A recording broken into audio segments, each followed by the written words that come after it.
Arief, Agate, are you here? Oh, there's Carline. Hi.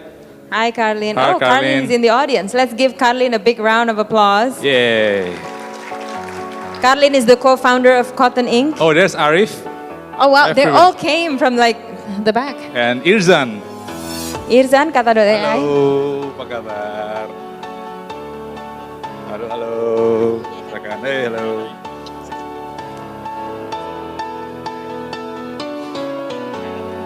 Silakan have a seat. So, okay, you'll find Raul. I'll go sit over there. Silakan. Bahasa Inggris? Bahasa Indonesia? Inggris? So you were watching the panel before you, right? Thank you for being here, first and foremost. I think for the benefit of the audience who might not have heard or met you before, why don't you just quickly tell two things. One, have you worked in a corporate life before, before you start your company? And then secondly, obviously, what is your company and how long has it been? I think most of you have been doing your company for more than 6 years. No, not you. You're 3 years, I think. Yeah, you're 3 years, but you're 6, 7 years maybe? 6, 7 years, 6, 7 years, yeah. 8 years actually. So Arief, start with you. Have you worked in a corporate life before?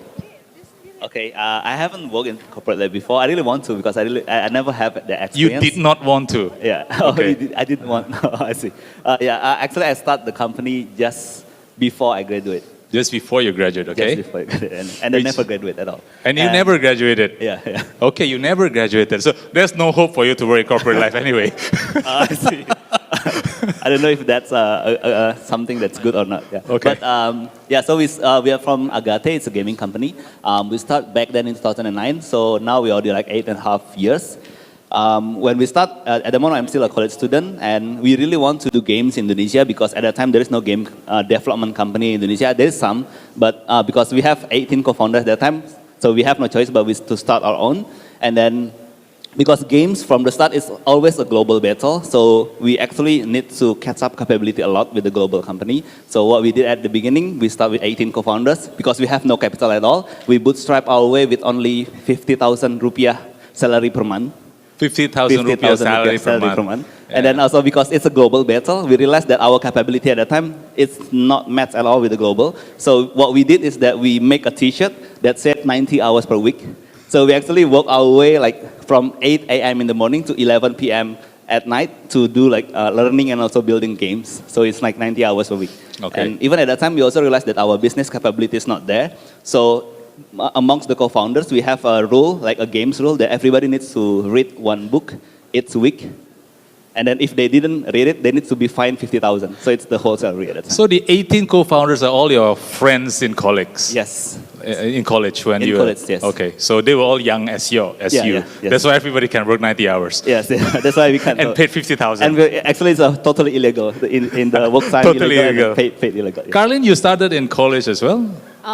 Actually, Kata.ai is founded after I graduated from my college with my friend Ria. Ria is here? I think so. Here. Right there. Oh yeah, there is he. With my friend Ria. It was like such a spontaneous thing because I didn't have a job. So you never worked? Wait. Oh wait, okay, Until wait. the story is over. Okay. So I didn't have a job and I want to prove to my parents that I can make some money on my own. So I joined Ria with to make some t-shirt at the beginning, and then after that for a year I worked with my uncle in garment manufacturer. Oh, you actually worked? Yeah, a year, only a year. And yeah, I learned a lot actually in the manufacturer side.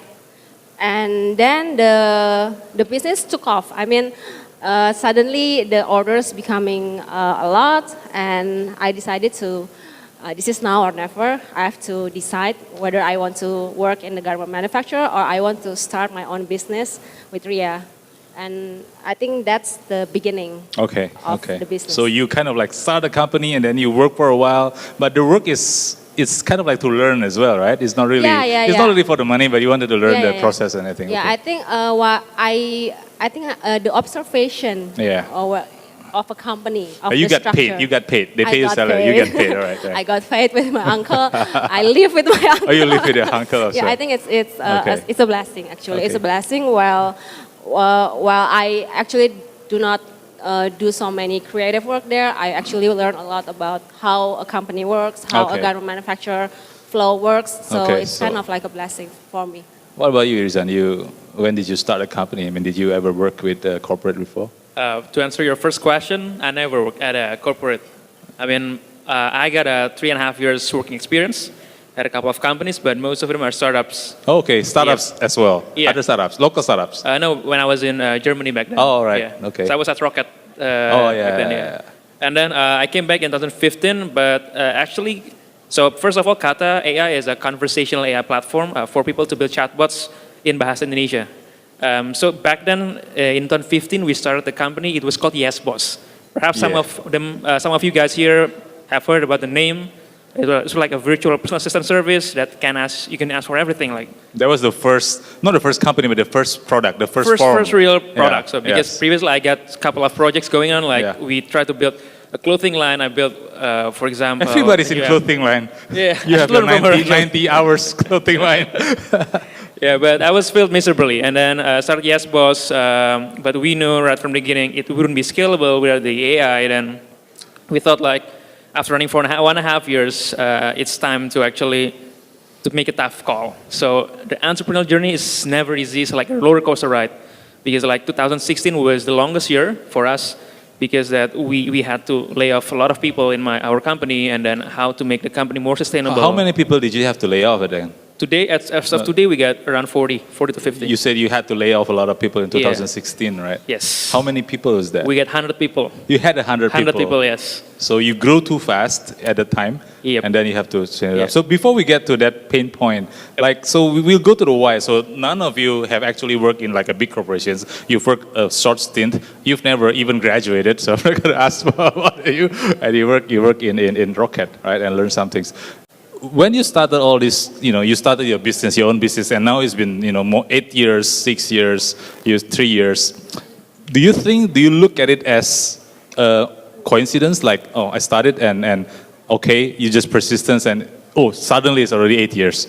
Or is it something like, oh, no, I'm going to give it, is it planned or because you're so young? I mean, unlike what our previous panel, they are very experienced, right? So when they do this, they have very calculative. They know the runway, they know this, they know that, they know the system, etc. But for you, you have to kind of like learn from scratch. You have to build as you learn and make tons of mistakes, right? So is it something that you think through, or is it just happen? Maybe we start from Arief because you've been doing this the longest.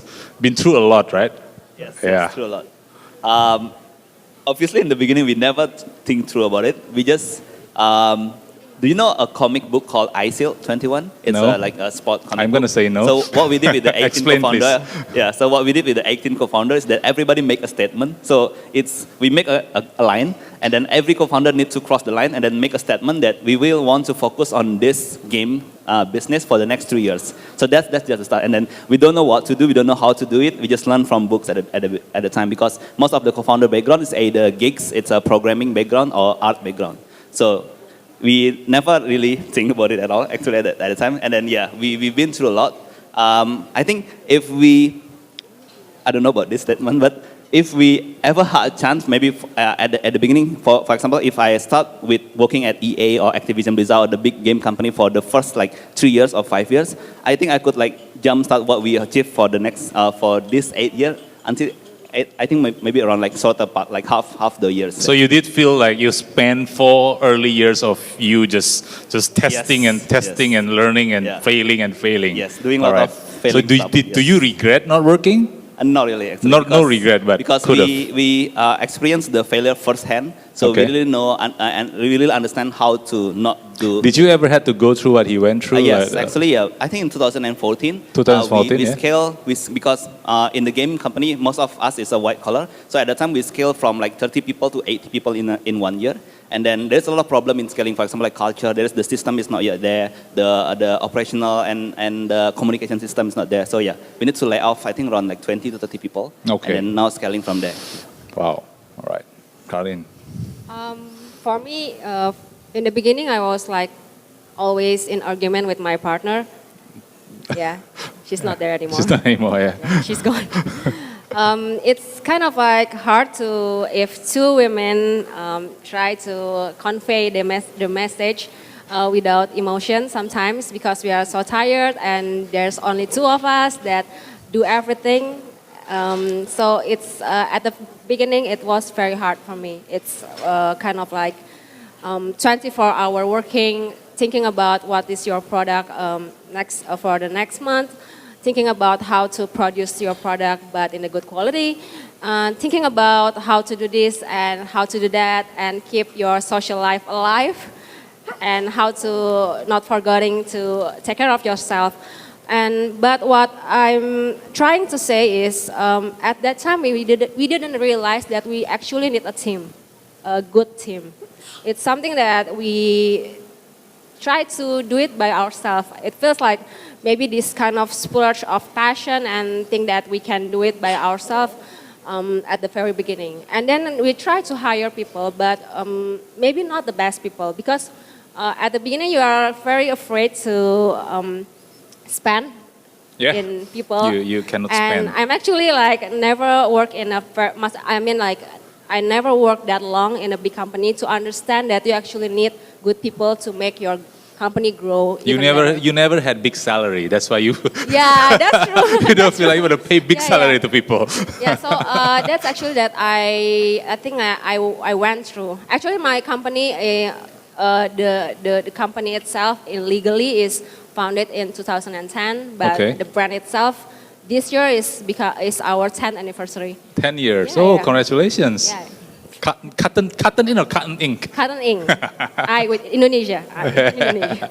All right. So did you have to have what they went through, like firing a lot of people, grow too fast? No, I think that's the difference between women entrepreneur and male entrepreneur. I'm not saying it's like a gender or something No, like that, but no. maybe women is a little bit cautious. Women is a little bit cautious. Yeah, I mean we try to grow in our speed. Okay. So fortunately, I haven't laid off too many people. Just some people that maybe not. Yeah, really, not for slimming down No, the company. not for the slimming You down open the up company. stores, right? Yes. How did it go so far? It's good. It's good? I mean, it's Okay. amazing. All Yeah, right. it's amazing. Good. We are trying to open another 8. How many stores do you have now? 4. 4 stores, and the online is still going. Yes. Right, great. So Irzan, I want to ask about you talk Yes Boss, and then you grew, and then now Kata.ai, right? Being young entrepreneurs, do you mind telling the panels your age, for example, how old you are, right? How now you are. I'm 29. You're 29, right? Are you're 29 years old, so young. My goodness, I did not even know that. So, young too. who's your support system? Remember we talked about we had a discussion about support system. I want to ask 2 questions. One is being young, you spend 4 years just spending all the time trying to learn by yourself. All of you probably did. What was the tipping point? What happened at the time that you realized that probably, you had mentors, or probably you had some people to guide you in the things that you don't know? And the second question is support system. What are your support system? What drives you, keeps you persistent on going? Yeah, maybe I could start first. Yeah. I think running this business for the last 3 years, what I learned the most single trait that one entrepreneur should possess is self-awareness. Self-awareness. Yeah. What do you mean by self-awareness? In that sense that running a business is not that easy. It's never exponential curve, just like what you show the investor pitch. Yeah. So knowing exactly in which areas you have some shortcomings, what you lack of, and in which area you have the excellence, it helps you a lot. It helps me a lot. That way, because you need to run the business, you need to grow fast. To learn is always good and also important, but then sometimes you need to hire people who have more experience than you are. That's the part you need to let go your ego, I guess. And sometimes when we have the capability and recruit those people, bring them and we learn from them and we trust them. But then there are some times that we couldn't do, we couldn't have the people inside the company, so we need to learn, get some mentors, advisors. And that way it helps us a lot how we can serve the business day to day and act as an entrepreneur. So that's the way how I see, like, self-awareness is really important. Be honest to yourself, be honest to your partners, to your team, and that part is why I think mentorship is really important. How did you Advice. find your mentors? And when did you start finding them in your Actually, entrepreneurial finding journey? mentors is always like trial and error. It's not something like you meet one person and that's the mentor of my life. But what my approach is, I'm building like a board of mentors, because you can always learn some positive thing from one person and the other person, and combine it, filter it, and take the positive sides and apply it based on your own your own style. You have your own, be authentic. I think that's very important. So moving forward to your second question about support system, I guess I have to be grateful because of my co-founders here. Because, well, we had a lot of things to do, and it's good that we can split the tasks per person, per co-founder.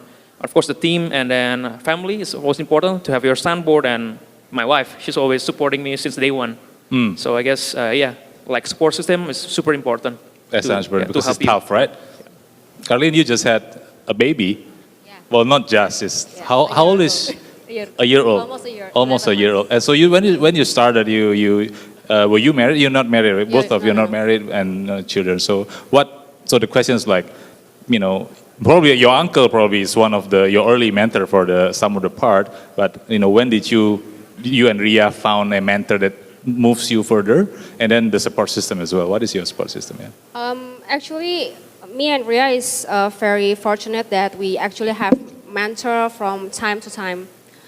So before we met Endeavor and becoming Endeavor entrepreneur, we actually have been a privilege with Femina, Busvida, actually creating fashion incubator program in Femina. When we discuss about our brand, they always said that the brand is good and so on and so forth, but what is your strategy for creating and scaling up?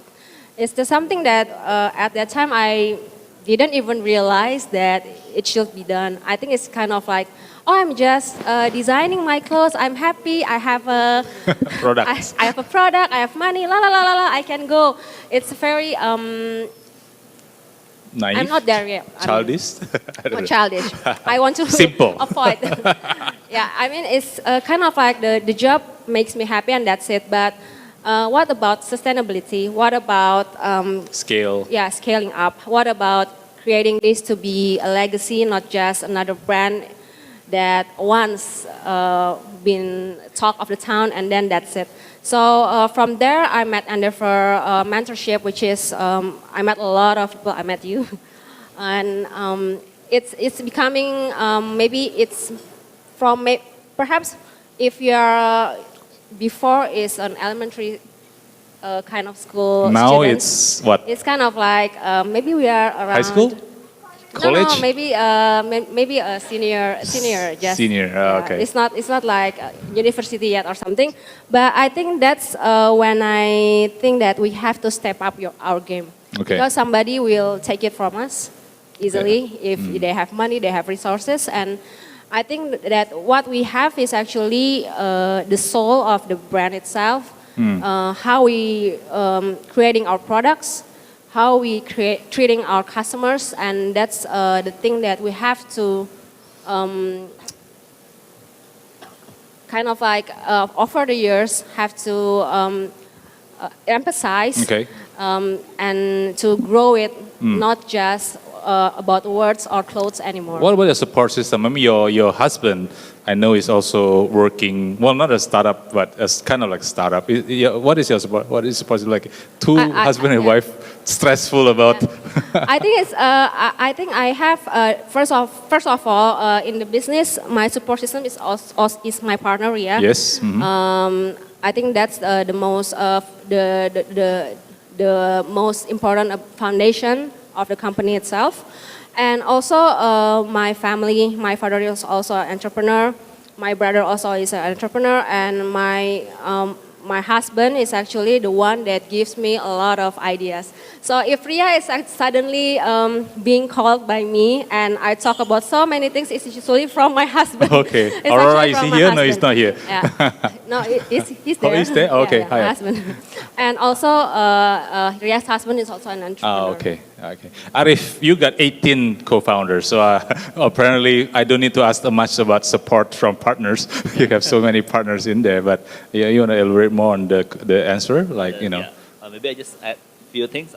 Yeah, obviously because you have 18 co-founders, the energy is always there. Yeah. It's very good. For me personally, I have a very good family support, and also my girlfriend is supporting me.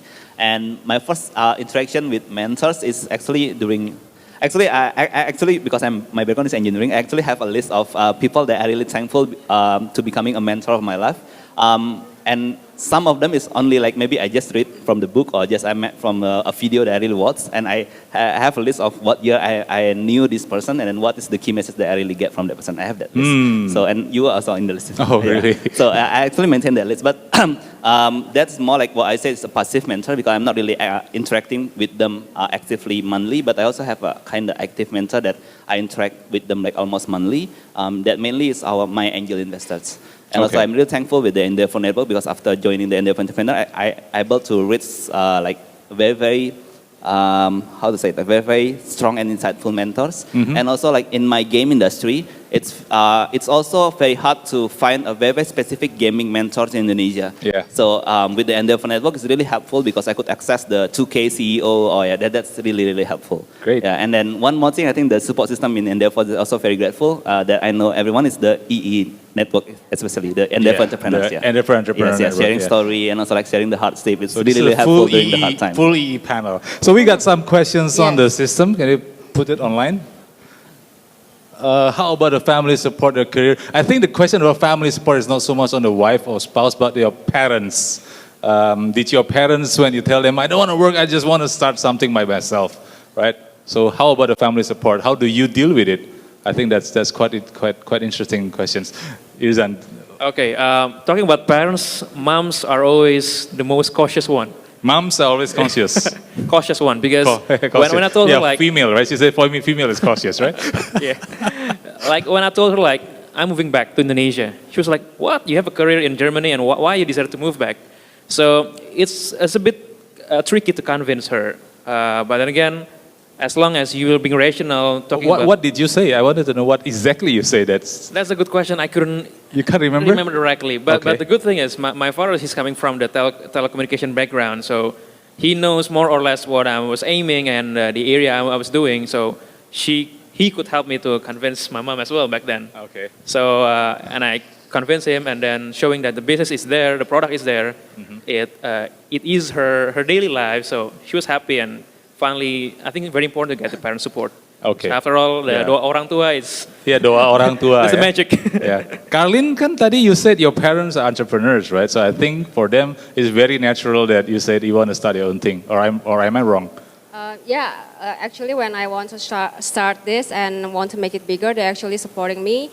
But I believe there is one night that actually I kind of like have a big argument with Ria, and my father said, if you don't like to be working with her, then I will call her and tell the company is off. So it's kind of like he asking me to, you want to do this or not? Yeah. If you want to really do it, just do it with her. Because you don't mess up with the company that is growing with just emotions. Yeah. So I think that's the learning point that I have from my father. Okay. What about you, Arief? Your parents? Yeah, me too. I think I'm still lucky because Because my you drop parents also out. They pay your college up to one point, and Actually, you say, that's hard. That's convincing my partner that convincing my parent that I want to drop out is harder than convincing my parent to do the entrepreneurship. not all of your 18 co-founders drop out, right? Yeah, only me. Only you, okay.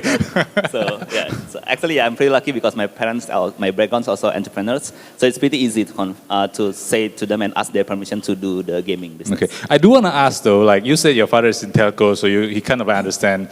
Like gaming is totally new. I mean, yours is probably in line, but can you explain to your parents what do you do, what kind of business? You can now, right? Maybe, but then maybe they just trust you and whatever you want to do. I think they just want us to try in this, right? Okay. I think we have only that one in from the audience. So during this again longer life, what do you think will be being young and being not coming from a a network or corporate or, what will be the toughest thing personally? Do you feel that people look down on you time to time, like, you're too young, you're not trustworthy, I cannot, do you feel that? Do you feel it hard for clients or even hiring? Do you feel that? Obviously you do. Yeah, I think especially the space that we are playing is the B2B, it's like the B2B. the uncle games. Uncle games, uncles, So yeah. you need to It's my game, uncle game. It's your game, Anthony. So it's kind of tricky. So I believe as long as you can show it's working, it's something they need, solve their problems, it's fine. But then again, we also need some help in this case by our partners who are already in the game of the clients. Then we get some leverage out of it, so to say.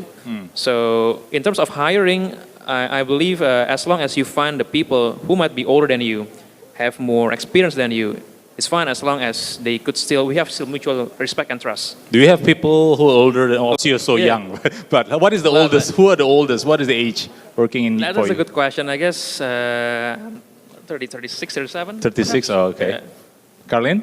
I think it's fake it until you make it. Fake it until you make it. Yeah, sometimes when I interview people and they talk to me some phrases that I didn't actually understand, I just like, oh, okay. But I'm trying my best to always learning because I'm learning actually from fashion design background as well. I didn't learn about business at all. I'm unfortunately doesn't like to read books. Not like you, Arief. Yeah, so I think it's fake it until you make it and learning along the way. I think while some people are older and actually have more talents and more experience than you, at the very first, you are the owner and the soul of the company. So you really understand your company, and that's I think the most important thing. And you do have people older working in your company? Sure. How old? 40 something. Okay. Late 40s. Okay. Arief doesn't have it. Arief is all young people and kids, right? Yeah. So people look down at you I a think lot. in the early days of the business. Because you have B2B as well, yeah, right? Because Yeah. we also have the B2B. It's very hard to convince something, especially because the gaming business is also very new, and then the solution that we propose is also like very, very new in the market. It's very hard for us, like a kids just graduate, to tell the corporate guy, and then this is solution will work. So yeah, it takes some time. So what we did is we just try some pilot, and then when it works, and then the KPI is there, the numbers is there, it's easier for us to convince whether our face is looking like a kid or not. Yeah, so Okay. it takes some time. So last question, right? The panel is about living the best startup life. Could you describe, doing this, and apparently you're all doing great, doing well, and you're young and you're pushing it. So what do you think is living the best startup life? What makes you happiest in your? Okay, interesting question, because for us in Agate, in the gaming industry, our core philosophy is that we want to deliver happiness, because that's the key thing. So I think from if we look back, I think it's really best for us to keep our dream alive, keep dreaming.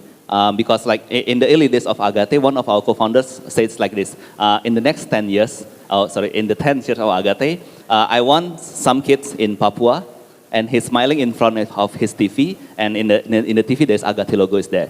And then we also some people also say that on the 10th year of Agate, there will be Indonesian console games in box all over the world, and that kind of dream is really pushing us. And now we are on the 8.5 years. Actually, we already achieved that too. So there's already like some people in Papua that ordering our games and then playing them. Congratulations. But mainly in smartphone, not on TV anymore. Yeah. So that's the missed vision. And then this summer, I think we will launch our first console game. It could be the Indonesian first console game in box, in Nintendo Switch and also PS4. Congratulations. So, yeah. So I think this keep dreaming, and then you will. That's be what there. that makes you happy, is because you Yes, dream yeah. and you keep achieving. Very good. Thank you. Carline, what makes you happy now? I think the spark of creating something from nothing. It was like just me and Ria at the first time. Now we have like 150 people, I guess. And we are joining as a team to create products that to be delivered to our customers and make them feel better, make them feel confident, make them happy with the products and becoming the modern young Indonesian women. I think from your customers' feedback as well, right? You were happy and drive you as well. Yeah. Yeah, and we always listen to our customers You through always listen social to the media. customer. Yes. All right. Congratulations. And Irzan, you're disrupting the world, so that must make you happy. Yeah, I think it's about the spirit of innovation and giving values to all the people out there, the companies out there using what we are building as a company. So we are very grateful that we are here to pave the path to the future for businesses. And we are glad that our solution, within 1 year of execution, we got adopted by the major corporations like Unilever, Telkomsel, Bank BRI, Alfamart, and many more. So that kind of traction, it gives a full feeling to the team. So that's nothing is better than that kind of feel that what you are trying to prove, what you are building with a team is out there and is used by millions of people out there, giving their impact to their daily lives. All right, thank you. Well, congratulations to three of you, and thank you for spending your time. Give a big round of applause to our panelists. Thank you. Thank you, Anthony. Thank you.